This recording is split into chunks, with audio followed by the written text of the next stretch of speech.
വിരാട് കോഹ്ലിയുടെ റെക്കോർഡ് മറികടന്നിരിക്കുകയാണ് സ്മൃതി മന്ദാന. ഏകദിനത്തിൽ അതിവേഗ സെഞ്ചുറി നേടുന്ന ഇന്ത്യൻ താരമെന്ന നേട്ടത്തിലെത്തി. തുടർച്ചയായി 2ാം സെഞ്ചുറിയാണ് സ്മൃതി നേടിയത്. ഖിലാഫ് അഹമ്മദാണ് കൂടുതൽ വിവരങ്ങളുമായി ചേരുന്നത്.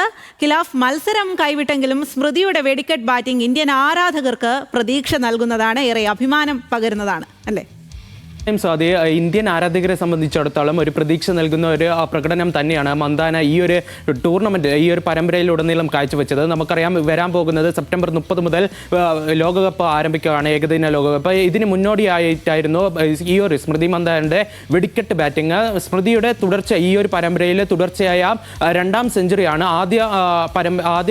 പരമ്പരയിലെ ആദ്യ മത്സരത്തിൽ അർദ്ധ സെഞ്ചുറിയും നേടിയിരുന്നു. എന്തായാലും ഈ ഒരു മത്സരത്തിൽ 50 പന്തിൽ നിന്നാണ് മന്ദാന സെഞ്ചുറി തികച്ചത്. ഇതിൽ ഒരു ഇന്ത്യൻ താരത്തിന്റെ അതിവേഗ സെഞ്ചുറി നേട്ടം കൂടിയായിരുന്നു. 2013 വിരാട് കോഹ്ലി ഓസ്ട്രേലിയക്കെതിരെ തന്നെ, നമ്മൾ എടുത്തു പറയേണ്ടതാണ്, ഓസ്ട്രേലിയക്കെതിരെ തന്നെ 52 പന്തിൽ സെഞ്ചുറി നേടിയതായിരുന്നു ഇതുവരെ ഒരു ഇന്ത്യൻ താരത്തിന്റെ അതിവേഗ സെഞ്ചുറി. ഇതാണ് സ്മൃതി മന്ദാന 12 വർഷങ്ങൾക്ക് ശേഷം മറികടന്നിരിക്കുന്നത്. കൂടാതെ നമ്മൾ ഇതിൽ എടുത്തു പറയണം, ലോകകപ്പിന് മുന്നോടിയായി പുറത്തിറങ്ങിയ ICC റാങ്കിങ്ങിൽ ഇന്ത്യയുടെ സ്മൃതി മന്ദാന 1ാം റാങ്കിലേക്ക് തിരിച്ചെത്തിയിരുന്നു. ഇതിന് പിന്നാലെയായിരുന്നു വെടിക്കെട്ട് ബാറ്റിംഗ് തുടരുന്നത്.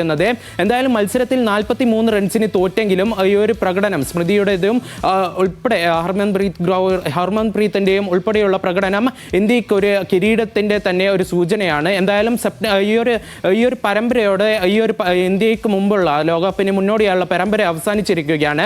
സെപ്റ്റംബർ 25-നാണ് ലോകകപ്പിന് മുന്നോടിയായിട്ടുള്ള സന്നാഹ മത്സരങ്ങൾ ആരംഭിക്കുന്നത്. സെപ്റ്റംബർ 30-നാണ് ഇന്ത്യയുടെ ആദ്യ ലോകകപ്പ് മത്സരം. സ്വാതി. ശരി ഖിലാഫ്.